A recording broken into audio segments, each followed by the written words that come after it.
Hello बच्चों, कैसे हैं बेटा आप सभी लोग।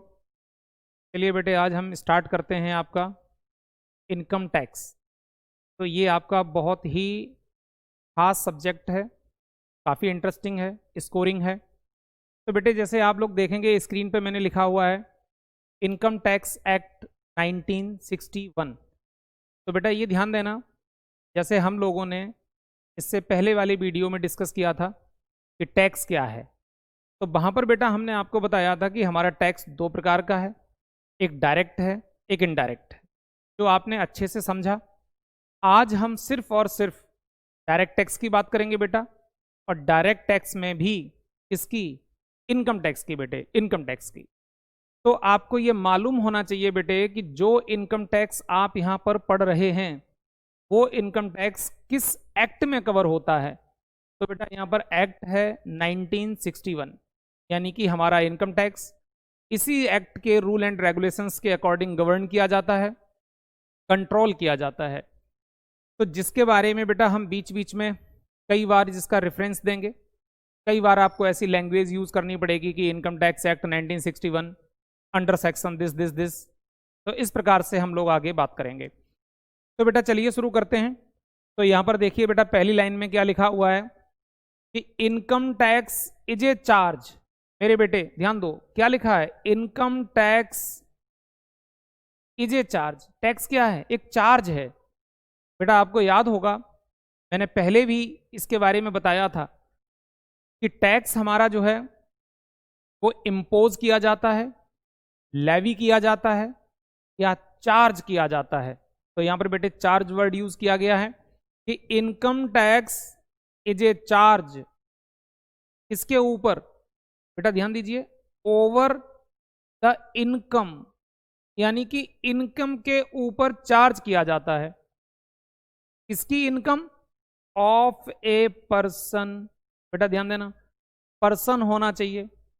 इनकम टैक्स कहता है कि अगर एक पर्सन के पास इनकम है और इनकम उस लिमिट से ऊपर होनी चाहिए जिस पर टैक्स नहीं लगता है। तो बच्चा सोचता है कि सर जिस पर टैक्स नहीं लगता है उस पर कैसे लगेगा। अरे तो मैं क्या कह रहा हूं बेटा, इनकम उस लिमिट से ज्यादा होनी चाहिए। जैसे मान लीजिए बेटे, गवर्नमेंट अगर कहती है कि हमारी इनकम जो है, एक पर्सन की इनकम मान लीजिए 2,50,000 रुपए तक एग्जाम्प्ट है, या 3 लाख रुपए तक एग्जाम्प्ट है, जो टाइम टू टाइम बजट में चेंज आते रहते हैं। तो उस लिमिट से जब आपकी इनकम ऊपर क्रॉस करेगी तब गवर्नमेंट आपसे कहेगी कि इस इनकम के ऊपर आपको एक चार्ज देना पड़ेगा। उसी चार्ज का नाम टैक्स है मेरे बेटे। तो आपने सिंपल वे में इस बात को समझा कि income tax is a charge over the income of a person. If you have income then you will pay tax. If you no income then you will not pay tax. Income होगी तो tax देना पड़ेगा, और income नहीं होगी तो बेटे आपको टैक्स देने की कोई ज़रूरत नहीं है। जैसे मेरे बच्चे, आप लोग इस बात को बड़े अच्छे से समझते हैं। आप सभी स्टूडेंट हैं, आपके पास कोई इनकम नहीं है, आपने आज तक कभी इनकम टैक्स रिटर्न फाइल नहीं किया, कभी नहीं फाइल किया। आपके भैया जी की इनकम है, पापा जी का बिजनेस है, ये लोग अच्छी इनकम अर्न कर रहे हैं। सपोज करिए भाई किसी बड़ी कंपनी में जॉब कर रहे हैं, वहाँ से इनकम सैलरी से अर्न हो रही है। सिंपल सी बात है बेटा, इन लोगों के पास इनकम है तो ये गवर्नमेंट को हर साल टैक्स देते हैं, इनकम टैक्स रिटर्न फाइल करते हैं, और अपना टैक्स खुद ही सरकार को जमा कराते हैं। अरे तभी तो इसको बोलते हैं डायरेक्ट टैक्स। जब असेसी अपना टैक्स खुद ही सरकार को जमा कराए तो that is called direct tax. अब बात आती बेटा, सपोज करिए मेरे बच्चे, आपने इस टॉपिक को पढ़ा समझा, इसके बाद मान लीजिए बेटा आपने अपने किसी फ्रेंड को ऑफर किया कि भाई आज मैंने टैक्स पढ़ा है, चल तेरे को भी टैक्स पढ़ा देते हैं। अब बैठ गए एक दो दोस्त आपके पास, आपने बेटा ये ही लाइन उनको समझा दी कि tax is a charge over the income. Tax तो एक चार्ज है जो इनकम पे लगता है। आपके फ्रेंड ने कहा कि मेरे भाई मुझे ये तो समझ में आ गया कि टैक्स एक चार्ज है जो इनकम पे लगता है, बट मुझे ये तो बताओ इनकम क्या है। अरे इनकम किस चीज का नाम है, इनकम कहां से जनरेट होती है। तो बेटा अब देखा जाए तो यहां पर हमारा अब अगला स्टेप आ गया कि भाई इनकम कहां से जनरेट होगी, एक पर्सन इनकम कहां से अर्न कर सकता है मेरे बेटे, इनकम कहां से अर्न कर सकता है। तो देखो बेटा यहां पर लिखा हुआ है, ये पहले पॉइंट में लिखा कि income from salary.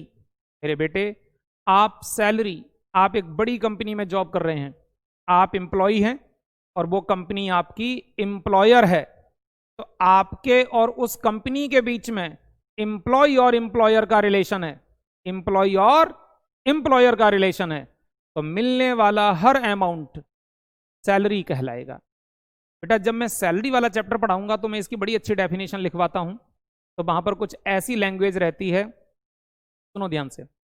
If any amount whether in cash or in kinds is paid by employer to its employee is called salary.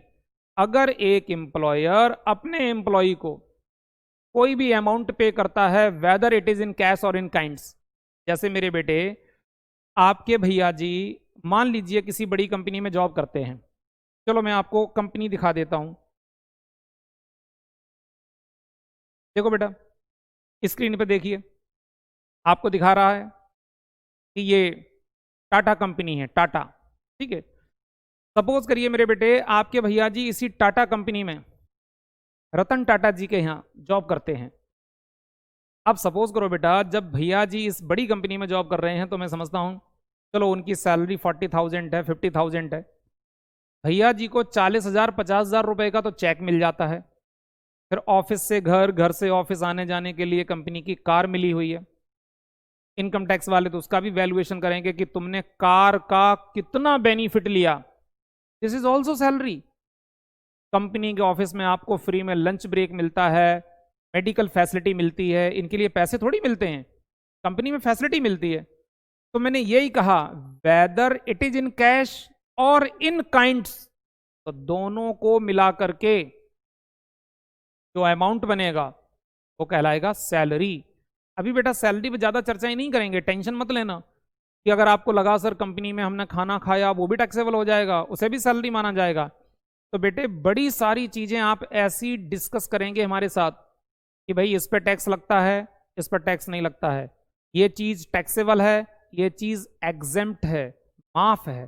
बड़ा इंटरेस्टिंग टॉपिक आप आगे आने वाले हैं जो हम लोग देखेंगे। तो बेटे अब मैं यहां पर बात कर रहा हूं कि टैक्स एक पर्सन की इनकम पर चार्ज होता है, और पर्सन इनकम कहां से अर्न कर सकता है, इनकम फ्रॉम सैलरी से अर्न कर सकता है। दूसरे पॉइंट में लिखा बेटा income from house property, income from house property हो सकता है मेरे बेटे, मान लीजिए एक मिस्टर मोहन है जो कहीं जॉब नहीं करते हैं, आपके जानने वाले हैं, कहीं जॉब नहीं करते हैं, लेकिन बेटा उनके पास 2 3 4 5 फ्लैट हैं, कोठी हैं, गोडाउन हैं, बिल्डिंग्स हैं, बेसमेंट हैं, मतलब मैं प्रॉपर्टी की बात कर रहा हूं। और बेटा इन्होंने इस हाउस प्रॉपर्टी को रेंट पे दिया हुआ है। बेटा किस पे दिया हुआ है, रेंट पे दिया हुआ है बेटा। अब रेंट पर इन्होंने जब अपनी हाउस प्रॉपर्टी को लगाया हुआ है बेटा, तो उस हाउस प्रॉपर्टी से क्या मिलेगा मिस्टर मोहन को, किराया। बात कर रहा हूं बेटा मैं रेंटल इनकम की, बात कर रहा हूं मैं रेंटल इनकम की। सपोज करिए बेटा इस बिल्डिंग को देखिए, मान लीजिए बेटा ये पूरी की पूरी बिल्डिंग आपके पापा जी की है, और पापा जी ने इस बिल्डिंग के सारे फ्लैट लोगों को रेंट पे दिए हैं। कोई फ्लैट 15,000 पर मंथ का है, कोई 20,000 पर मंथ का है, कोई 2 BHK है, कोई 3 BHK है, और पापा जी को हर महीने 4-5 लाख रुपए किराया मिलता है बेटा। तो पापा जी एक पर्सन है, और पर्सन को कहां से इनकम हो रही है, सैलरी से। नहीं नहीं, पापा जॉब नहीं करते हैं, पापा जी तो रेंटल इनकम अर्न करते हैं। तो ये कहलाएगी मेरे प्यारे बेटे income from house property, income from house property. तो आप सीख रहे हैं कि टैक्स एक पर्सन की इनकम पे लगता है, पर्सन के पास इनकम होनी चाहिए। इनकम कहां से आएगी, इनकम फ्रॉम सैलरी, जो अभी मैंने कहा था कि भैया जी टाटा कंपनी में जॉब करते हैं। इनकम कहां से आ सकती है, इनकम फ्रॉम हाउस प्रॉपर्टी से आ सकती है, इनकम फ्रॉम हाउस प्रॉपर्टी से आ सकती है। और हाँ, एक बात ध्यान रखना, हो सकता है बेटा एक पर्सन ऐसा हो जो सिर्फ एक जगह से ही इनकम अर्न करता है, ओनली सैलरी, उसके अलावा कोई इनकम नहीं। हो सकता है बेटे आपके फादर किसी अच्छी कंपनी में जॉब भी करते हैं और पापा के पास अच्छी खासी प्रॉपर्टी भी है, ये जो मैंने अभी बिल्डिंग आपको दिखाई थी, तो पापा के पास दो दो हेड की इनकम है। बेटा इन्हें हेड्स ऑफ इनकम बोला जाता है, ध्यान रखना। अगर आपसे कोई पूछता है कि हेड्स ऑफ इनकम क्या है, तो आप कहोगे there are only 5 heads, 5 head हैं जहां से इनकम अर्न की जाती है। Income from salary, income from house property, income from business and profession, income from capital gain, income from other source. ऐसे करके बेटा ये इनकम के 5 रास्ते हैं जहां से कोई व्यक्ति, कोई पर्सन इनकम अर्न कर सकता है। अब डिपेंड करता है, किसी के पास एक हेड की इनकम होगी, किसी के पास दो दो हेड की इनकम होगी, कोई पर्सन ऐसा होगा जो 3 हेड की इनकम अर्न करता है, अरे कोई तो ऐसा होगा जो पूरे के पूरे 5 हेड से इनकम अर्न करता है। डिपेंड करता है कि भाई कौन कितनी मेहनत कर रहा है मार्केट में। चलो बेटा, तो आप सीख रहे हैं कि एक पर्सन इनकम अर्न कर सकता है सैलरी से, इनकम अर्न कर सकता है हाउस प्रॉपर्टी से, ठीक है, हाउस प्रॉपर्टी से बेटे। उसके बाद मेरे बच्चे, अब बात आती है कि आप हाउस प्रॉपर्टी से इनकम अर्न कर सकते हैं, इसके साथ साथ एक खास चीज और दिखाता हूं, income from business and profession. मेरे बेटे ध्यान देना, income from business and profession. Business का मतलब है बेटा आप किसी भी चीज को पीछे से परचेज करते हैं, आगे सेल कर देते हैं। मार्केट में ढेर सारे जो आप देख रहे हैं सब लोग बिजनेस में, कोई छोटी बड़ी शॉप लेकर के बैठा है, किसी का छोटा बिजनेस, किसी का बड़ा बिजनेस, और हर व्यक्ति purchase and sale, purchase and sale, purchase and sale के काम में लगा हुआ है। सिंपल सी बात है, तो that is income from business. हाँ, बिजनेस के अंदर मेरे बेटे मैन्युफैक्चरिंग भी आती है, कि आपने किसी चीज को बेटा मैन्युफैक्चर किया और मैन्युफैक्चर करके आगे सेल कर दिया, मैन्युफैक्चर करके आगे सेल कर दिया, तो ठीक है, आप अभी भी बिजनेसमैन हैं, माना कि थोड़े बड़े बिजनेसमैन हैं। जैसे फॉर एग्जांपल यहां पर हम देख सकते हैं बेटा, ध्यान से देखना, ये देखो क्या है, टाटा मोटर्स, क्या है, कंपनी है। और टाटा साहब क्या करते हैं, मैन्युफैक्चरिंग करते हैं।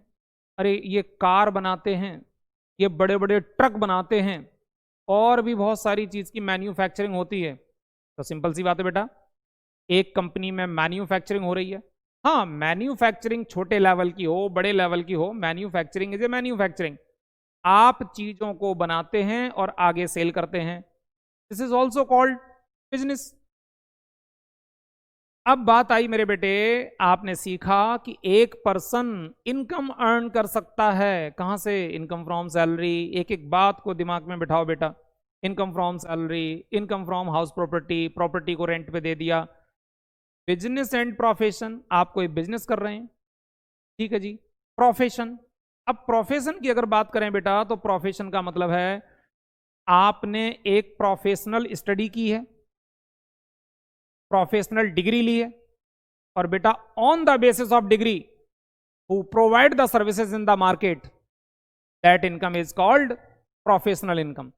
जैसे कभी कभी कुछ लोग ये बोलते हैं कि प्रोफेशनल इनकम का मतलब है शारीरिक सेवाएं देना, फिजिकल सर्विसेज देना, हाथ पांव से मेहनत करना, किसी चीज को खरीद खरीद के ना बेचना, कह रहे हैं ये प्रोफेशनल इनकम है।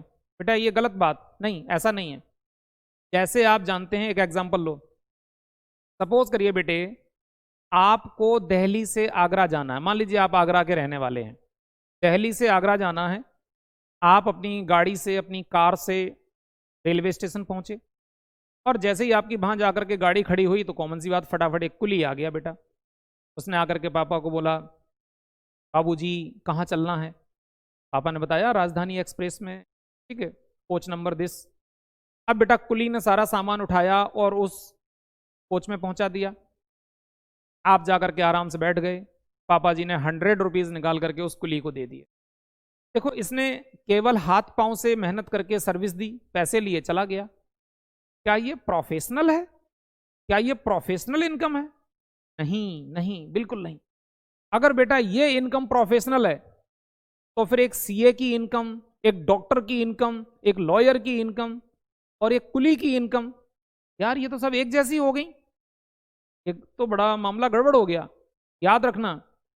तो बेटा जो, सपोज करिए किसी बिल्डिंग में कोई गार्ड है, किसी सोसाइटी में कोई गार्ड है तो गेट की रखवाली करता है, या कुली है, या ऐसे ही और भी कोई है, तो इन लोगों को बेटा कहा जाएगा कि ये मजदूर कैटेगरी के लोग हैं, शारीरिक श्रम करते हैं और पैसे कमाते हैं। तो बेटा ये प्रोफेशनल इनकम नहीं है।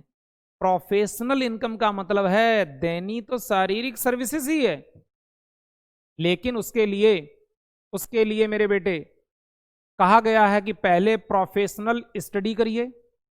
प्रोफेशनल स्टडी आपने CA, CS, doctor, lawyer, engineer, architecture and so on, आपने प्रोफेशनल स्टडी की, रात रात जाग जाग करके पढ़ाई की, और तब जाकर के कहीं बेटा बड़ी मुश्किल से आपने वो प्रोफेशनल डिग्री हासिल की, और on the basis of degree फिर आपने मार्केट में बढ़िया सा ऑफिस बना करके लोगों को सर्विस दे रहे हैं, लोगों के काम कर रहे हैं और उनसे फीस ले रहे हैं। That income is called professional income. That income is called professional income. लेकिन यहां पर एक बात समझना बहुत जरूरी है। ये मत सोचना बेटा, सपोज करिए कि आपके भैया जी ने सीए किया, चार्टर्ड अकाउंटेंट बन गए, अब आप ये सोच रहे हैं कि उन्हें जो भी इनकम होगी वो हमेशा प्रोफेशनल इनकम होगी। ऐसा जरूरी नहीं। अगर प्रोफेशनल बंदा प्रोफेशनल सर्विस ही ना दे तो फिर प्रोफेशनल इनकम कहां से होगी? ध्यान से सुनो। आपके भैया जी जैसे ही सीए बने, पापा जी ने पूछा बेटा अब क्या करोगे? मार्केट में कोई बढ़िया सा ऑफिस बना करके प्रैक्टिस करोगे क्या? भैया जी ने कहा नहीं पापा जी, अभी प्रैक्टिस नहीं करूंगा, मैं सोचता हूं कि पहले 1-2 साल किसी अच्छी कंपनी में जॉब कर लूं, कुछ पैसे हाथ में आ जाएं, तब बढ़िया सा ऑफिस बनाएंगे। पापा जी ने कहा ठीक है बेटा, जॉब कर ले।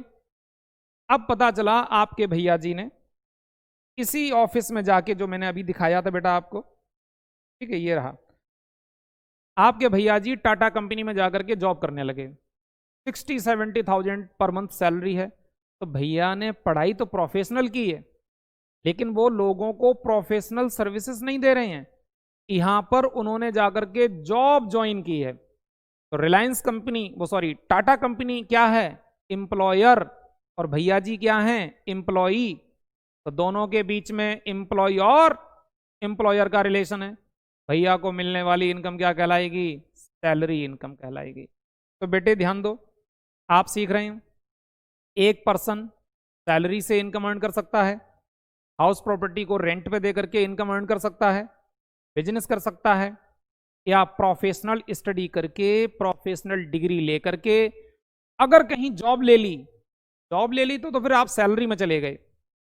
और हाँ, अगर ऑफिस बना करके लोगों को काम कर रहे हैं, लोगों को सर्विस दे रहे हैं, उनसे फीस ले रहे हैं, तो फिर प्रोफेशनल इनकम कहलाएगी।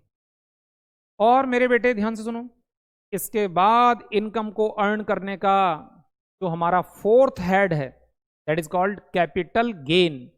कैपिटल गेन का मतलब है मेरे बेटे, आपने कहीं इन्वेस्टमेंट कर रखी है। इन्वेस्टमेंट, आपने गोल्ड में पैसा लगाया है, शेयर में पैसा लगाया है, और जब बेटा मार्केट में शेयर का प्राइस इंक्रीज हो गया, अरे 100 रुपीज में खरीदा था एक शेयर, अब मार्केट में वो 120-130 रुपए का हो गया, आपने उसको सेल कर दिया।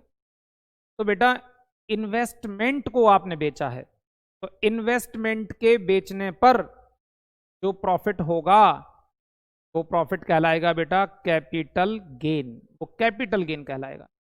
हो सकता है मेरे बेटे, कई बार देखा जाता है जैसे पर्टिकुलर किसी एरिया में कोई नई कॉलोनी डेवलप हो रही है, कॉलोनी बढ़िया सा उन्होंने एक गेट बना दिया, कोई सुंदर सा नाम रख दिया, ठीक है, बांके बिहारी कॉलोनी, मधुसूदन कॉलोनी, बढ़िया बढ़िया नाम, कुछ भी भगवान के ऊपर, ठीक है, नाम बना करके।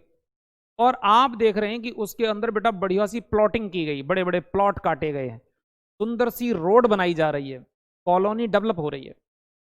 आपके पापा जी ने जाकर के इसी वक्त इस कॉलोनी में एक दो प्लॉट खरीद लिए, 2 लाख, 4 लाख, 6 लाख, जो भी है, पर्टिकुलर किसी भी अमाउंट के प्लॉट खरीद लिए। प्लॉट खरीद के ऐसे ही डाल दिए, पड़े हैं, 1 साल 2 साल बीत गया। कॉमन सी बात है बेटा, जैसे जैसे कॉलोनी डेवलप हुई, प्लॉट के रेट महंगे हो गए। तो फादर ने जो 6 लाख रुपए का प्लॉट खरीदा था, वो आज बेटा 15 लाख रुपए का सेल हो गया। तो कॉमन सी बात है, पापा जी को यहां पर जो प्रॉफिट होगा वो क्या कहलाएगा? कैपिटल गेन कहलाएगा, कैपिटल गेन। लेकिन एक बात यहां पर ध्यान रखना, ये मत सोचना कि जितने मार्केट में ये प्रॉपर्टी डीलर हैं जो आए दिन बिल्डिंग बेचते हैं, आए दिन प्लॉट बेचते हैं, इन्हें कैपिटल गेन होता है। नहीं, इन लोगों ने प्रॉपर्टी के सेल परचेज करने का बिजनेस रजिस्टर्ड करवा रखा सरकार से, एक सर्टिफिकेट ले रखा है। तो सर्टिफिकेट में लिखा है कि आप काम क्या करते हैं? प्रॉपर्टी सेल परचेज करते हैं। तो बेटा sale purchase, sale purchase, sale purchase, बार बार एक्टिविटी हो रही है, तो ये बिजनेस में चला जाएगा। लेकिन आपके फादर एक नॉर्मली जॉब करते हैं, घर में कुछ पैसे रखे थे, सोचा कि यार क्या करें, इस पैसे का क्या करें, चलो कहीं इन्वेस्ट कर देते हैं। गोल्ड खरीद लिया, शेयर खरीद लिए, या प्लॉट खरीद लिया। तो ये बिजनेस नहीं है, ये नॉर्मल एक्टिविटी है, तो ये इन्वेस्टमेंट कहलाएगा। और फिर पापा जी ने वो मकान बेच दिया, प्लॉट बेच दिया, गोल्ड बेच दिया, शेयर बेच दिए, और एक लाइन में बोलो इन्वेस्टमेंट को सेल कर दिया, इन्वेस्टमेंट को। तो होने वाला प्रॉफिट कैपिटल गेन कहलाएगा, कैपिटल गेन कहलाएगा। देखो बेटा यहां पर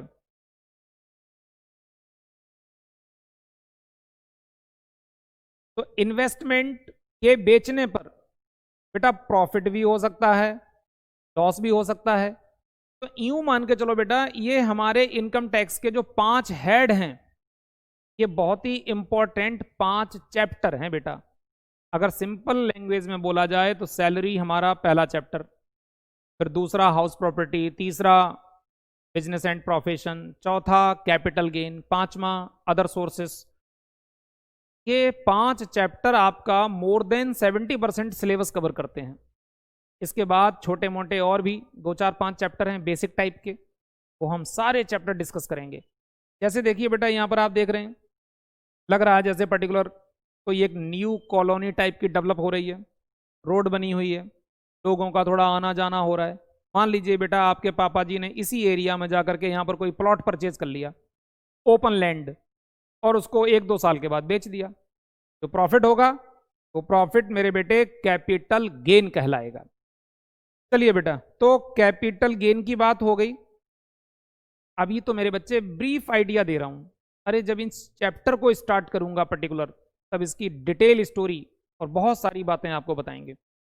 अब लास्ट आता है मेरे बेटे कि इनकम फ्रॉम अदर सोर्सेस। क्या लिखा? इनकम फ्रॉम अदर सोर्सेस, कि एक पर्सन को इनकम हो सकती है अदर सोर्सेस से। आपने कहा सर अदर सोर्स यानी कि अन्य रास्ते। इनकम टैक्स ने ये 4 चैप्टर बना दिए, मतलब 4 हेड बना दिए। इसके बाद भी इनकम टैक्स को ऐसा लगा कि हो सकता है कि किसी पर्सन के पास और कोई डिफरेंट टाइप की इनकम हो, यार उस इनकम को कहां कवर किया जाएगा। तो उन्होंने एक हेड और बना दिया, अदर सोर्सेस, कि जो इनकम इन 4 चैप्टर में कवर नहीं होगी, जो इनकम इन 4 चैप्टरों में कवर नहीं होगी, वो अदर सोर्सेस का पार्ट मानी जाएगी। अब इतना बोलते ही बच्चे के मन में आता, सर ऐसी इनकम और कौन सी हो सकती है जो सैलरी नहीं है, जो हाउस प्रॉपर्टी यानी किराया नहीं है, जो बिजनेस प्रोफेशन भी नहीं है, जो कैपिटल गेन यानी इन्वेस्टमेंट का भी मामला नहीं है, फिर क्या होगा सर? मैंने कहा सुनिए बेटे, जैसे बहुत ही इंटरेस्टिंग, सपोज करो बेटा आपके पापा जी के बैंक में 50 लाख रुपए डिपॉजिट है, कमा करके कहीं से भी रखे हैं।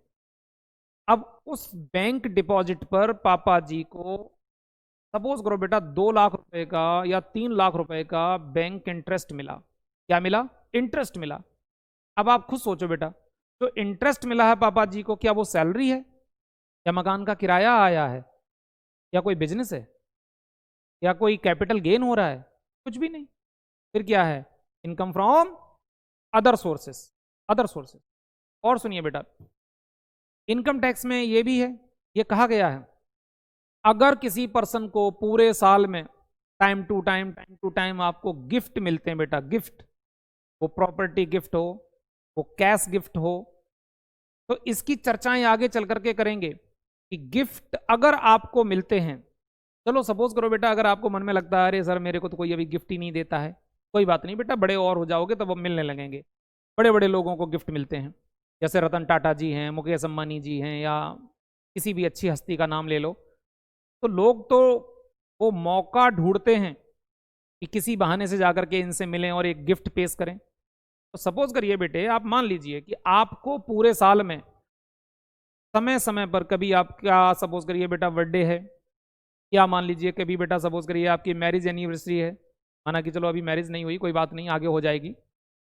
तो ऐसे अलग अलग मौके पर आपको बेटा बड़े सारे रिश्तेदारों ने, यार दोस्तों ने अच्छे अच्छे महंगे महंगे आपको गिफ्ट दिए, क्या आपको इनकम नहीं हो रही है? ये बिल्कुल इनकम हो रही है यार, बिल्कुल इनकम हो रही है।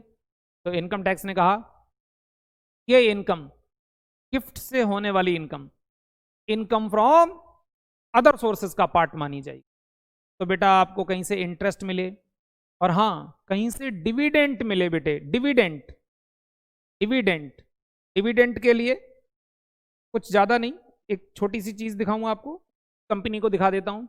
जैसे आप जानते हो बेटा, बड़ी बड़ी कंपनियां मार्केट में क्या करती हैं? शेयर इशू करती हैं। आपने अकाउंट में बेटे पहले पढ़ा है, issue of share, issue of debenture. तो मेरे बेटे आपके पापा जी ने इसी टाटा कंपनी के शेयर परचेज किए हुए हैं। आप कहोगे सर जी इन्वेस्टमेंट की हुई है, मैंने कहा यस, पापा जी ने 1 लाख रुपए के शेयर खरीदे हैं और 1 लाख रुपए इस टाटा कंपनी को दिया हुआ है। अब जब बेटा टाटा कंपनी का प्रॉफिट होगा, तो उस प्रॉफिट में से हर साल पापा जी को थोड़ा सा उसमें से प्रॉफिट में हिस्सा मिलेगा, जो आपने अकाउंट में पढ़ा है, दैट इज कॉल्ड डिविडेंड। तो मेरे बेटे ध्यान देना, अगर पापा जी को शेयरों के ऊपर डिविडेंड मिलता है तब तो वो अदर सोर्सेज का पार्ट है, लेकिन आगे चल करके अगर ये 1 लाख रुपए वाले शेयर पापा जी ने 1.5 लाख रुपए में मार्केट में किसी को भी सेल कर दिए, तो होने वाला प्रॉफिट कैपिटल गेन कहलाएगा, क्योंकि आज इन्वेस्टमेंट को बेचा गया है, आज बेचा गया है मेरे बेटे। तो इसके बाद बच्चे आपने देखा कि अदर सोर्सेज का मतलब क्या है। देखो बेटा, जब हम इस चैप्टर को स्टार्ट करेंगे, टाइम लगेगा यहां तक पहुंचने, तो वहां पर हमने ढेर सारी इनकम को नोट किया हुआ है। फिर मुझे याद है एक लंबी लिस्ट है पहले पेज पे, 18 टाइप्स की इनकम लिखी है, 18 प्रकार की। ये वाली इनकम अदर सोर्सेज की इनकम है, ये वाली इनकम अदर सोर्सेज की इनकम है। अभी ज्यादा डिस्कस नहीं करूंगा बेटा, अभी तो सिर्फ चैप्टर का नाम समझा रहा हूं। तो अदर सोर्सेज में ये 2-3 एग्जांपल ले लो कि जो इनकम सैलरी, जो income house property, business, capital gain का पार्ट नहीं बनती है, जिसका कहीं ठिकाना नहीं है, उसे अदर सोर्सेस वाले चैप्टर में कवर किया जाता है। इसमें नॉर्मली बेटा बैंक इंटरेस्ट है, जिसमें बेटा डिविडेंड की इनकम है, डिविडेंड की इनकम है, कहीं बेटा आपको गिफ्ट मिले हुए हैं उसकी इनकम है, या आपने बेटा हॉर्स रेस, ठीक है, बहुत सारी बातें हैं, ज्यादा नहीं बोलूंगा इस पर। हॉर्स रेस, आपने बेटा कहीं घुड़दौड़ लगाई, सपोज करिए आप हॉर्स रेस लगाने के शौकीन हैं, तो अगर आपने मान लीजिए हॉर्स रेस लगाई, तो चांस की बात आपका घोड़ा रेस जीत गया, आप 1 लाख रुपए जीत गए, तो होने वाली income, income from other sources में चली जाएगी, अदर सोर्सेस में चली जाएगी। जैसे देखिए बेटा, सपोज देखो, ये बेटा यहां पर हॉर्स रेस लगाई जा रही है, सपोज करिए ये जो रेड ड्रेस में जो दिख रहा है ये आप हैं, आप बहुत बढ़िया राइडर हैं। आपने कहा नहीं नहीं सर, मैं हॉर्स को मैं दौड़ाता नहीं हूं, मैं तो सिर्फ हॉर्स को पालता हूं, मैंने तो ये एक प्रोफेशनल बंदा अरेंज किया हुआ है, ये मेरे घोड़े पर राइड करेगा, दौड़ लगाएगा, जीत गए तो बहुत अच्छी बात, नहीं जीत गए तो अपने घर वापस। तो बेटा सपोज करिए कि आपका हॉर्स जीत गया, 1 लाख रुपए का इनाम जीत गया, होने वाली income income from other sources का पार्ट बनेगी। तो मेरे बेटे जब इस चैप्टर में हम लोग पहुंचेंगे, बढ़िया बढ़िया बातें डिस्कस करेंगे, अच्छी अच्छी बातें डिस्कस करेंगे। आपने बेटा सिर्फ ये सीखा कि टैक्स एक चार्ज है जो एक पर्सन की इनकम पर लगता है। इनकम कहां से आ सकती है? Income from salary, income from house property, income from business and profession, income from capital gain, income from other sources, other sources. चलो बेटे अब आगे बढ़ते हैं, थोड़ा आगे बढ़ते हैं। तो बेटा देखो आगे बढ़ने के लिए यहां पर अब हम कहेंगे कि व्हेन टैक्स लाइबिलिटीज अराइज, कि यार टैक्स की लाइबिलिटी कब अराइज होगी? टैक्स लाइबिलिटी कब अराइज होगी? एक पर्सन के ऊपर अगर बात की जाए, एक पर्सन के ऊपर अगर बात की जाए तो टैक्स की लाइबिलिटी कब जनरेट होती है? तो टैक्स लाइबिलिटी जनरेट होने के लिए मेरे बेटे हम लोग थोड़ा आगे डिस्कस करेंगे। देखो बेटा, तो आगे हमने यहां पर देखो, इस पेज पर ध्यान दीजिए प्लीज। देखो when tax liability arise, screen पे देखिए बेटा, बड़े अच्छे अच्छे पॉइंट हैं, बड़े प्यार से समझो। एक पर्सन के ऊपर टैक्स लाइबिलिटी कब जनरेट होगी कि जाओ टैक्स दो जाके सरकार को? तो मैंने बेटा यहां पर लिखा है कि there must be a person. सबसे पहली बात, सबसे पहली बात बेटा, सबसे पहली बात, ध्यान से सुनिए।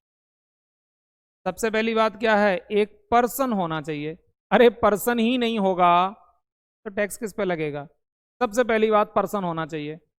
आपने कहा चलिए ठीक है सर, मान लेते हैं कि मिस्टर मोहन एक पर्सन है, ठीक है जी, पर्सन तो है, लेकिन पर्सन के पास क्या होनी चाहिए? दूसरा पॉइंट, पर्सन के पास बेटे इनकम होनी चाहिए। पर्सन के पास इनकम होनी चाहिए।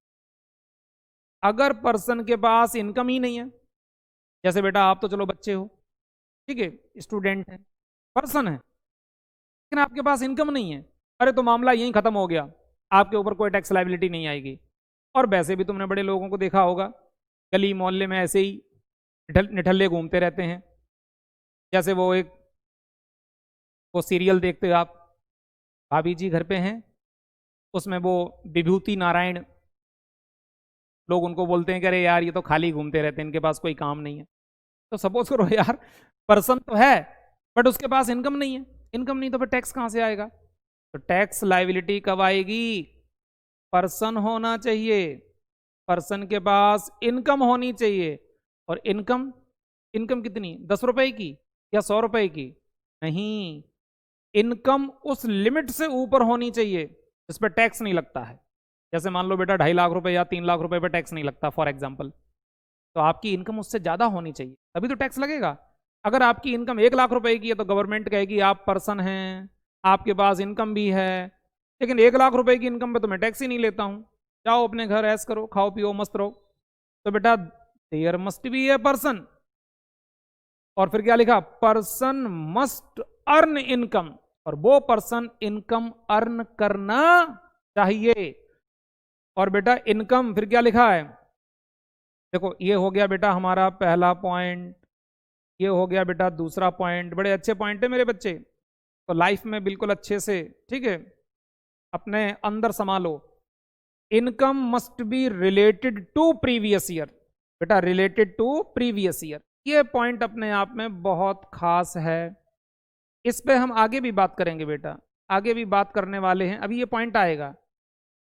प्रीवियस ईयर का मतलब है बेटा कि सपोज करिए आप मान लीजिए इस ईयर में खड़े हैं, फॉर एग्जाम्पल मान लीजिए, मैं मान लेता हूं बेटा कि हम लोग जो हैं, हम लोग सपोज करिए बेटा 2021 2020 2021 में खड़े हैं।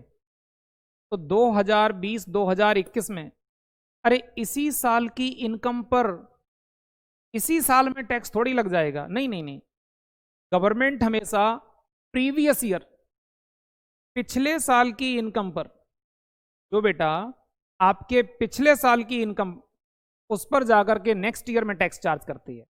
गवर्नमेंट कहती है कि पहले यार ईयर तो कंप्लीट हो जाने दो। जैसे मान लीजिए बेटा, मान लीजिए ईयर है 1920, आपने 2019-20 में जो पैसे कमाए, जब ईयर कंप्लीट हो गई तब उसका कैलकुलेशन किया जाएगा कि कितना पैसा आपने अर्न किया, कितने खर्चे किए, कितने लॉस हुए, सबको एडजस्ट करने के बाद फिर एक रिजल्ट आएगा कि भैया पर्सन की टोटल इनकम इतनी है।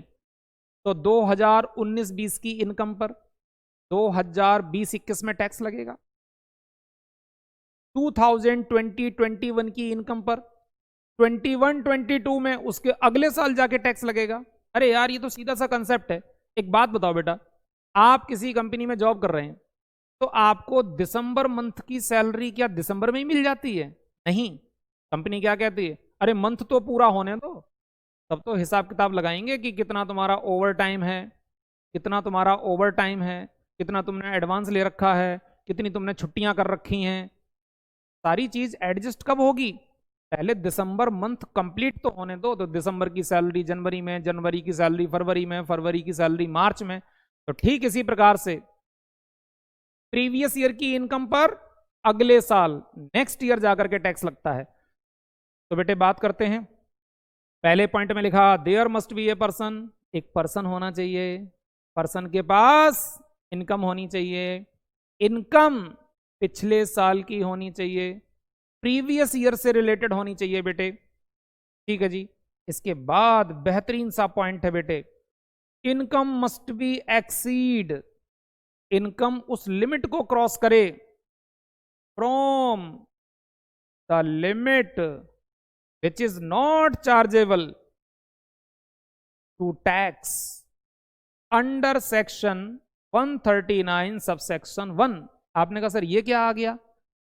मैंने कहा बेटा टैक्स पढ़ रहे हो तो यार सेक्शन भी आएंगे, बड़े सारे सेक्शन पढ़ाएंगे, क्योंकि टैक्स अपने आप में लॉ है, पूरा नाम लिया जाता है इनकम टैक्स लॉज। ठीक है, तो बेटा टैक्स तो एक लॉ है, कानून है, हर चीज सेक्शन के दायरे में कवर है। तो हमारा जो इनकम टैक्स रिटर्न जो जमा कराया जाता है, सबमिट कराया जाता है, वो इसी सेक्शन के थ्रू सबमिट होता है। तो ये सेक्शन कहता है, ये सेक्शन कहता है कि मैं तो टैक्स तभी चार्ज करूंगा जब इनकम उस लिमिट को क्रॉस करेगी जो हमने लिमिट माफ कर रखी है। तो बेटा जब लिमिट क्रॉस करोगे इनकम के मामले में तो टैक्स चार्ज होगा। जैसे नहीं होता बेटा, देखो दुनिया में हर चीज एक लिमिट तक माफ होती है। जैसे आप बच्चे हो, घर में आप शरारत भी करते होगे, शोर मचाते होगे, उछल कूद करते होगे, तो जाहिर सी बात है ऐसा थोड़ी कि आपने जरा सा शोर मचाया मम्मी ने पकड़ के पीट दिया, जो भी इधर उधर से आया कोई भी आपका कान खींच के चला गया। अरे क्या तरीका है यार, तो बच्चे हैं यार, शोर मचाते हैं, आपको एग्जम्पशन मिली हुई है, छूट मिली हुई है। लेकिन ऐसा भी नहीं है बेटा कि आप जो है घर को बिल्कुल आसमान पे उठा के रख दोगे। तो जैसे ही आपने एक लिमिट क्रॉस की, मम्मी ने टैक्स चार्ज कर दिया, ठीक है, मम्मी ने टैक्स चार्ज कर दिया आपके ऊपर, तो लिमिट क्रॉस करोगे तो चार्ज होगा। इनकम की लिमिट क्रॉस करोगे, एक लिमिट तक इनकम माफ और उसके ऊपर टैक्सेबल। तो यही लिखा है यहां पर, there must be a person, एक पर्सन होना चाहिए, पर्सन के पास इनकम होनी चाहिए, income must be related to previous year, income पिछले साल से रिलेटेड होनी चाहिए, और इनकम उस लिमिट को क्रॉस करे जिस पर टैक्स नहीं लगता है, कि ऊपर वाले पोर्शन पे टैक्स लगाएंगे। बेटा इसके बाद फिर लिखा है, इसके बाद लिखा है मेरे बेटे, देन इतनी सारी बातें जब क्लियर हो जाएंगी, then such income will be taxable, तब जा करके इस इनकम को टैक्सेबल बनाऊंगा इन द असेसमेंट ईयर। आप कहोगे सर जी ये क्या आ गया असेसमेंट ईयर? बेटा ये अभी आगे डिस्कस करेंगे। असेसमेंट ईयर का मतलब होता है अगला साल, जिस साल टैक्स जमा कराया जाता है। प्रीवियस ईयर पिछला साल, जिस ईयर में इनकम को अर्न किया जाता है वो प्रीवियस ईयर, और जिस ईयर में इनकम टैक्स की कैलकुलेशन होती है, असेसमेंट होता है, असेसमेंट होता है। अकाउंट में हम लोग बोलते हैं कैलकुलेशन, टैक्स में कैलकुलेशन वर्ड यूज नहीं होता है, टैक्स में बोलते हैं असेसमेंट करना, इनकम को असेस करना यानी कि कैलकुलेट करना। तो मेरे बेटे जिस ईयर में इनकम को असेस किया जाता है, उस वाली ईयर का नाम पड़ गया असेसमेंट ईयर। उस वाली ईयर का नाम पड़ गया असेसमेंट ईयर, क्योंकि उस ईयर में बैठ करके इनकम को असेस किया जाता है बेटा। चलो मेरे बेटे, अब हम थोड़ा सा 2 कदम और आगे बढ़ते हैं बेटे। अब यहां पर आ गया मेरे बच्चे पर्सन। पर्सन बड़ा बहुत अच्छी डेफिनेशन है, एग्जाम में बहुत आती मेरे बेटे, बहुत आती ये डेफिनेशन एग्जाम में। तो यहां पर जो है मेरे बच्चे, अगर मैं बात करूं, ठीक है, अगर मैं बात करूं बेटा person, who is the person, person कौन है। माना कि मैंने पहले थोड़ा 1-2 बार बोला है क्लास में कि पर्सन कौन है, लेकिन बहुत गहराई से समझो। नॉर्मली अगर आप किसी से पूछोगे कि भैया पर्सन कौन है, तो लोगों के दिमाग में एक ही बात आती, पर्सन का मतलब एक व्यक्ति, व्यक्ति का मतलब ह्यूमन बींग्स, बात खत्म। लेकिन ऐसा नहीं है। पर्सन का मतलब है, इनकम टैक्स ने डेफिनेशन बनाई है।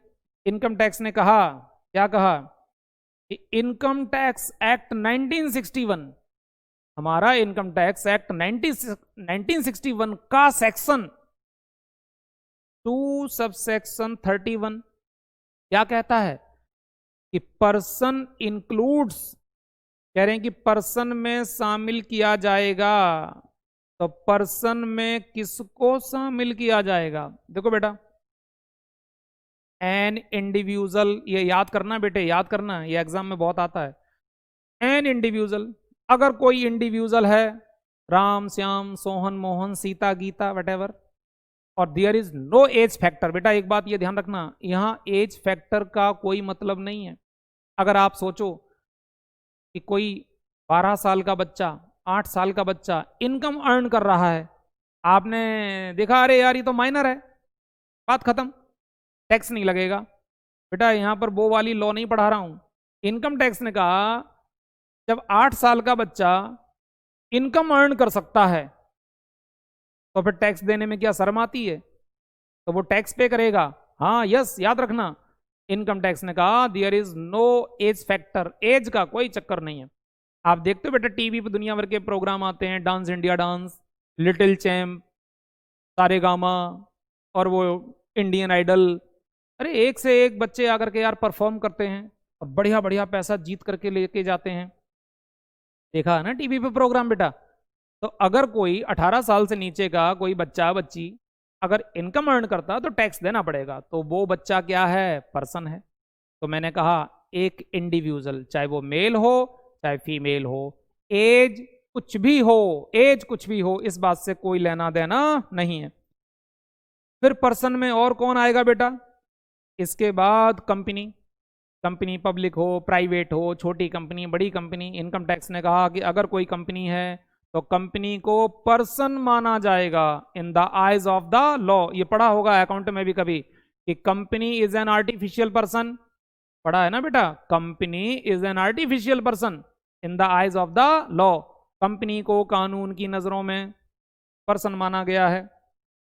तो कंपनी भी ITR, income tax return file करेगी। कंपनी का जो सीए होगा वो कंपनी की पूरी इनकम का कैलकुलेशन करेंगे, बाकायदा टैक्स का वैल्यू निकालेंगे, सरकार को टैक्स जमा कराएंगे, कंपनी के नाम से इनकम टैक्स रिटर्न जाएगी, डायरेक्टर वगैरह जो होंगे वो अपने साइन करेंगे, कंपनी की स्टाम्प लगेगी उस पर। तो ऐसे कुछ प्रोसीजर हैं बेटा। इसके बाद फिर लिखा पार्टनरशिप फर्म।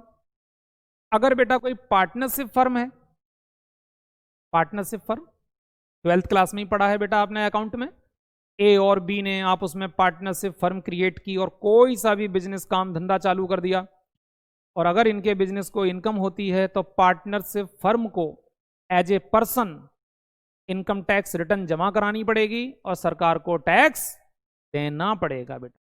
अब मेरे बच्चे, जैसे आप संकल्प इंस्टीट्यूट की क्लास ले रहे हैं, तो संकल्प इंस्टीट्यूट पार्टनरशिप फर्म है, और उसमें से भी थोड़ा एडवांस वर्जन जो आज की डेट में आप नाम सुनते हो एलएलपी, तो नॉर्मल पार्टनरशिप हो या एलएलपी हो, दोनों को ही पर्सन माना जाएगा और उन्हें सरकार को टैक्स पे करना पड़ेगा अगर उनके पास इनकम है। इसके बाद बेटा आया AOP. AOP association of person, और दूसरा है बेटा बॉडी ऑफ इंडिविजुअल। इस पर मैं सेपरेटली आगे चल के डिस्कस करूंगा, ये आता है एग्जाम में। एओपी का मतलब होता है एसोसिएशन। एसोसिएशन का मतलब क्या? ग्रुप। किसका ग्रुप? ऑफ ए पर्सन, मतलब कुछ पर्सन लोगों ने ग्रुप बनाया और बिजनेस चालू कर दिया। जैसे अगर मैं कहूं बेटा, मान लीजिए एक इंडिविजुअल, मिस्टर राम ले लेता हूं, राम एक इंडिविजुअल। फिर सपोज करिए एक दिन कहीं मिस्टर राम को टहलते हुए कोई मुकेश अंबानी जी मिल गए। मुकेश अंबानी यानी कि रिलायंस कंपनी, बेटा रिलायंस कंपनी। फिर सपोज करिए मिस्टर राम को कहीं घूमते हुए आलोक मिश्रा मिल गए, संकल्प इंस्टीट्यूट, संकल्प इंस्टीट्यूट। तो बेटा यहां पर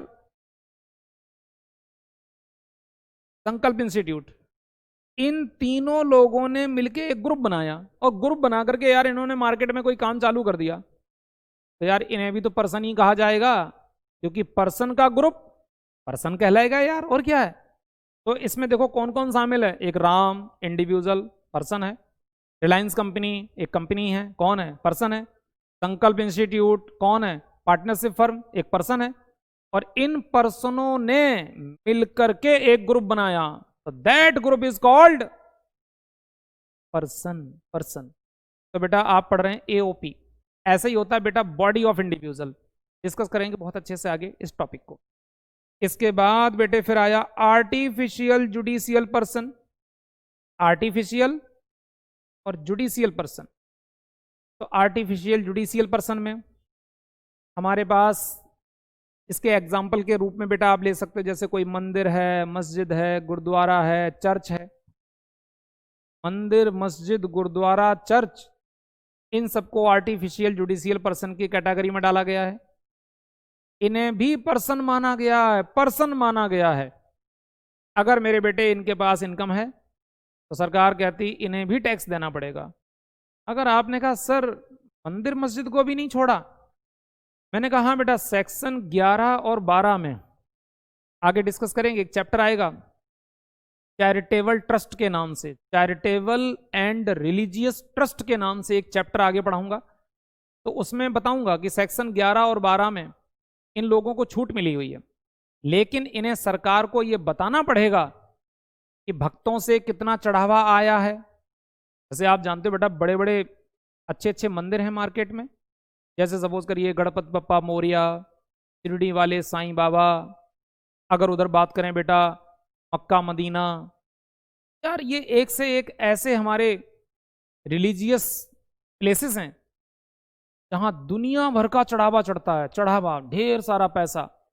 तो गवर्नमेंट कहती है मुझे इस पैसे का पूरा हिसाब चाहिए कि आपने भक्तों से पैसा लिया, उस पैसे का अगर तुमने सामाजिक रूप में काम किया है, गरीबों की मदद करना, गरीब कन्याओं की शादी करना, भंडारे कराना, लोगों को भोजन देना, मेडिसिन देना और बड़े अच्छे अच्छे काम करना, तो सरकार कहती है वेरी गुड, लोगों से पैसा लो और इस काम में खर्च कर दो। अगर तुम्हारे पास कुछ नहीं बचा, नो टैक्स। लेकिन अगर तुमने इसको कहीं चुपचाप चोरी से धंधा बना रखा है कि लोगों से खूब चढ़ावा लेते हो और अपनी पर्सनल इनकम जनरेट करते हो, तब तो बेटा टैक्स भी लूंगा और पेनल्टी भी लूंगा। तो याद रखना, फिलहाल मैं आगे बहुत बात करूंगा इस पर कि आर्टिफिशियल जुडिशियल पर्सन ये भी पर्सन माना गया है। और लोकल अथॉरिटी, तो एग्जांपल ले लो, जैसे दिल्ली यूनिवर्सिटी लोकल अथॉरिटी में आती है, म्युनिसिपल कॉरपोरेशन लोकल अथॉरिटी में आता है, तो ये ऑर्गेनाइजेशन भी पर्सन माने जाएंगे। इसी प्रकार के और भी बहुत सारे हो सकते हैं। तो इनकम टैक्स ने पर्सन की डेफिनेशन ऐसी बनाई कि हमारे देश में कोई छूट ना जाए। आप सोच के देख लो किसी के बारे में कि वो व्यक्ति इनकम अर्न कर रहा है, लेकिन सर वो पर्सन की डेफिनेशन में नहीं आ रहा है, लिहाजा वो टैक्स नहीं देगा, वो बच के निकल जाएगा। बेटा आप ऐसा कोई एग्जाम्पल नहीं बना सकते हो। तो इतने बढ़िया ये पॉइंट यहां पर रखे हैं बेटे। ये 7 कैटेगरी है, an individual, company, partnership firm. अच्छा ये कितने हुए बेटे? 1 2 3 4 5 6 ही हुए। एक और होता है, चलो मैं लिख देता हूं बेटे, एक और होता है। एक आया बच्चे, एक आया, नाम जरूर सुना होगा, 100% सुना होगा आपने नाम। जो नाम है मेरे बेटे HUF, HUF, Hindu undivided family. अगर एक हिंदू अनडिवाइडेड फैमिली के रूप में बिजनेस रजिस्टर्ड कराया गया है, जैसे पार्टनरशिप के रूप में कराया गया, वहां पर एक डिफरेंट लॉ है, यहां पर एक डिफरेंट लॉ है। तो अगर आप HUF रजिस्टर्ड करा करके उसके अंडर में कोई बिजनेस कर रहे हैं, तो इनकम टैक्स ने कहा HUF को पर्सन माना जाएगा और उस पर्सन की इनकम है तो उसे सरकार को टैक्स पे करना पड़ेगा। तो बेटा हमारी पर्सन की डेफिनेशन पूरी हो गई, याद करना बेटे इसको बहुत अच्छे से। 2 पॉइंट और पढ़ाऊंगा मेरे बच्चे। देखो इसके बाद बेटा अब हमारे सामने आ गया असेसी। माना कि बीच बीच में हमने इतनी बातें कर ली हैं कि आप असेसी को तो ऐसे ही समझ चुके होंगे कि भाई असेसी कौन होता है। तो असेसी का मतलब है बेटा करदाता, जो व्यक्ति टैक्स पे करने जा रहा है, असेसी कहते हैं। देखो कैसे लिखा है बेटा यहां पर मैंने लिखा बेटे कि असेसी, असेसी का मतलब देखिए यहां क्या लिखा हुआ है कि इफ एनी पर्सन, अगर कोई भी पर्सन, जो अभी आपने पीछे डिस्कस किए, if any person is liable, अगर वो व्यक्ति लाइबल है किस बात के लिए, टू पे एनी सम, यानी कि एनी अमाउंट, एनी सम, कोई भी अमाउंट पे करने के लिए अगर आप लाइबल हैं, किसको पे करने के लिए, टू द गवर्नमेंट, सरकार को पे करने के लिए लाइबल हैं। लेकिन एक बात और, under the income tax act 1961। बेटा इस बात में बहुत दम है। देखो कई बार होता है बेटा, आप स्कूटी लेकर के रोड पे निकल गए, आपका चालान काट दिया, आपकी गाड़ी नो पार्किंग में खड़ी थी। अब सपोज करिए उधर से वो ट्रैफिक वाले निकले, उन्होंने अपने आपकी गाड़ी का नंबर नोट किया और चालान बना करके आपके मोबाइल पे भेज दिया। अब मेरे बेटे आप इस चालान को जमा कराने के लिए लायबल हैं, सरकार को पे करने के लिए लायबल हैं। तो क्या ये टैक्स है? अरे नहीं। तो सरकार को तो यार हम बहुत सारी चीजों को पे करने के लिए लायबल होते हैं, तो हर चीज टैक्स थोड़ी होती है। आप सरकार को पे करने के लिए लायबल होने चाहिए under the income tax act 1961। अगर एक्ट 1961 में पे करने के लिए लायबल हैं तभी माना जाएगा वो टैक्स है। और 61 में क्या कवर होता है? आपकी इनकम कवर होती है, income from salary, house property, PGBP, capital gain and other sources, जो अभी डिस्कस किया था बेटे। तो आपने देखा if any person is liable to pay any sum to the government under the income tax act 1961, then that person will be called assessee. Then that person is called, तो उस पर्सन को कहा जाएगा, क्या कहा जाएगा मेरे बेटे? असेसी कहा जाएगा। इसके बाद प्यारे बच्चे मैंने लिखा यहां पर असेसी इंक्लूड्स। बेटा असेसी इंक्लूड्स, असेसी में कुछ लोगों को शामिल किया गया है। अब देखो ये मैंने यहां लिखा नहीं है, लेकिन मैं आपको इसको बड़ा अच्छे से दिखाऊंगा बेटा, जल्दी से दिखाऊंगा, थोड़ा सा बस वेट करो।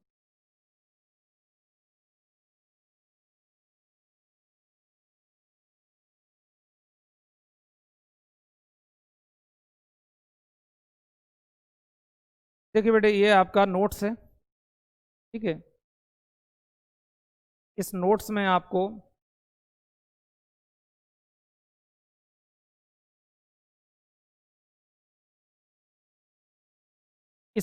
आप देखेंगे ये सारी डेफिनेशंस दी हुई हैं, जो आपको 1 बाय 1 अच्छे से एक बार, 2 बार, कई बार जिनको रीड करना है, लर्न करना है, और तब जाकर के प्रॉपरली आप इनको एग्जाम में प्रेजेंट करेंगे। तो देखो बेटा यहाँ पर हम आपको दिखाते हैं कि असेसी में किन किन चीजों को शामिल किया गया है।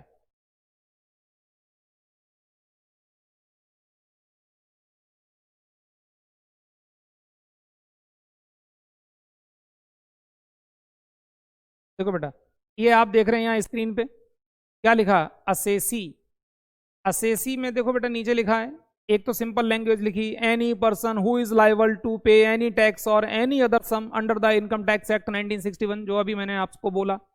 इसके बाद लिखा असेसी इंक्लूड्स, असेसी में किस किस को शामिल किया जाएगा? क्या लिखा? Every person in respect of whom any proceeding has been taken for the assessment, कोई भी पर्सन है जिसके बारे में क्या हो रहा है, हिज इनकम और income of any other person, अगर कोई पर्सन है जिसकी इनकम के ऊपर कोई कार्रवाई चल रही है, उसकी इनकम की जांच की जा रही है, उसकी इनकम को सरकार कैलकुलेट कर रही है, या कभी होता है बेटा किसी और की इनकम है, जैसे माइनर चाइल्ड की इनकम, अभी मैंने कहा था माइनर चाइल्ड टैक्स तो पे करेगा, लेकिन हाँ उसके साथ में उसके पेरेंट्स को भी बेस बनाया जाएगा, ये बातें आगे बताऊंगा, अदरवाइज बात बहुत बड़ी हो जाएगी।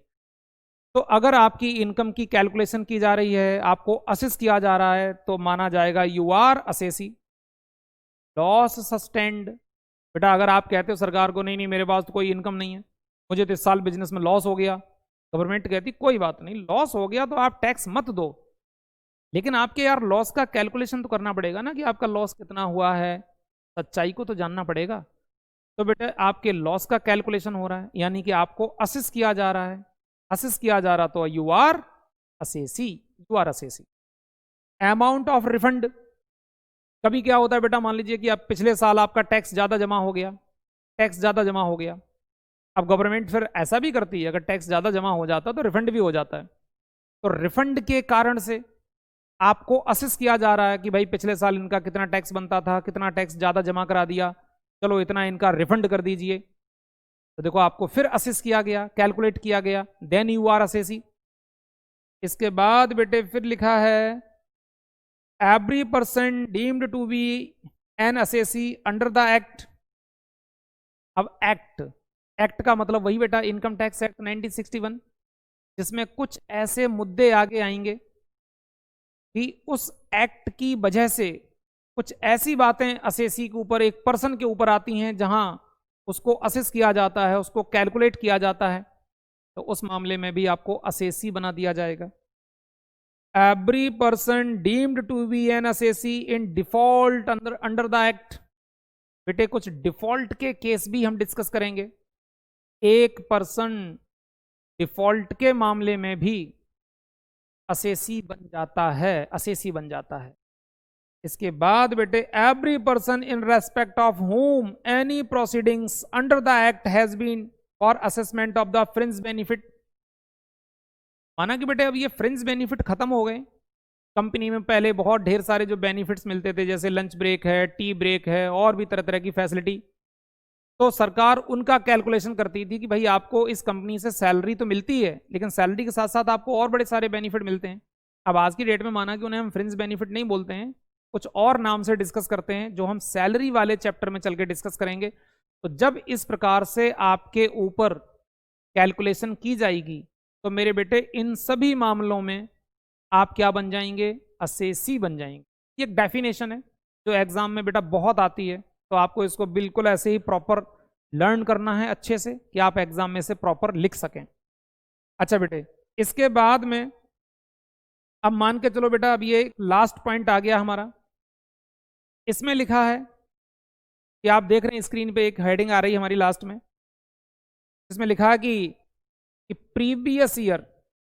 तो बेटा देखो प्रीवियस ईयर क्या है, तो प्रीवियस ईयर क्या है, जो अभी मैंने कहा था पिछला साल, कि प्रीवियस ईयर की इनकम है तो अगले साल असेसमेंट ईयर में जाके टैक्स लगेगा। वैसे तो आप समझ गए कि अरे सर जी प्रीवियस ईयर में क्या समझाना, सर प्रीवियस ईयर तो मुझे क्लियर हो गया कि प्रीवियस ईयर का मतलब होता है पिछला साल, लेकिन बेटा हम यहां पर यह बताना चाहेंगे कि अगर एग्जाम में लिखने के लिए आ जाए कि प्रीवियस ईयर क्या है, तो उसे मैं कैसे एक्सप्लेन करूंगा, किस तरह से आप एग्जाम में उसे लिखेंगे जो देखने में थोड़ा अच्छा लगे, जिसपे हमें अच्छे मार्क्स मिले बेटे। तो देखो पहले बेटा आप डायरेक्ट समझ लो कि प्रीवियस ईयर का मतलब है कि एक ऐसा ईयर जो बेटा 1 अप्रैल से स्टार्ट होता है और 31 मार्च को जाके खत्म होता है। एक बात ध्यान रखना मेरे बच्चे कि आप यहां पर जैसे अकाउंट आप पढ़ के आए हैं, तो बेटा अकाउंट में आपने ये सीखा है, बेटे अकाउंट में आपने ये सीखा है कि कभी हमारे सामने अकाउंट का क्वेश्चन ऐसे आता था जहां हमारी ईयर जनवरी टू दिसंबर होती थी, जनवरी टू दिसंबर। कभी हमारे सामने ऐसा प्रैक्टिकल क्वेश्चन भी आता था जहां 1 अप्रैल से 31 मार्च का हम अकाउंट का प्रैक्टिकल क्वेश्चन बनाते थे, फाइनल अकाउंट का या कोई भी। लेकिन इनकम टैक्स में एक ही ऑप्शन है कि इनकम टैक्स का जो ईयर है वो हमेशा 1 अप्रैल से लेकर के 31 मार्च तक जो टाइम पीरियड रहेगा वही हमारा ईयर माना जाएगा। तो सुनो बेटा, यहां पर लिखा प्रीवियस ईयर, स्क्रीन पे देखिए बेटा क्या लिखा, प्रीवियस ईयर मींस, अरे प्रीवियस ईयर का मतलब क्या है? प्रीवियस ईयर का मतलब है बेटा 3 पॉइंट हैं प्यारे से। पहला point, A year in which assessee earn income. अरे बेटा जिस साल आपके पापा जी इनकम कमाते हैं, जैसे 2019-20 में इनकम अर्न की, अब टैक्स देंगे 20 और 21 में, तो जिस साल मतलब पिछला साल, जिस साल पापा जी ने इनकम को अर्न किया, असेसी ने इनकम को अर्न किया, वो वाली साल प्रीवियस ईयर कहलाएगी। फिर दूसरे पॉइंट में लिखा है ए पीरियड फ्रॉम 1 अप्रैल से लेकर के 31 मार्च तक का जो टाइम होता है, 1 अप्रैल से 31 मार्च तक का जो टाइम होता है उसे हम प्रीवियस ईयर कहते हैं। लेकिन हाँ, ऐसा मत कहना कि सर 1 अप्रैल और 31 मार्च तो हर साल ही होता है, तो क्या हर साल प्रीवियस ईयर होगा? हाँ बेटा, हर साल प्रीवियस ईयर भी होगा और हर साल असेसमेंट ईयर भी होगा, लेकिन किसी डिफरेंट के लिए। जैसे ये साल मान लो प्रीवियस ईयर है, तो इसके आगे वाला असेसमेंट बन जाएगा।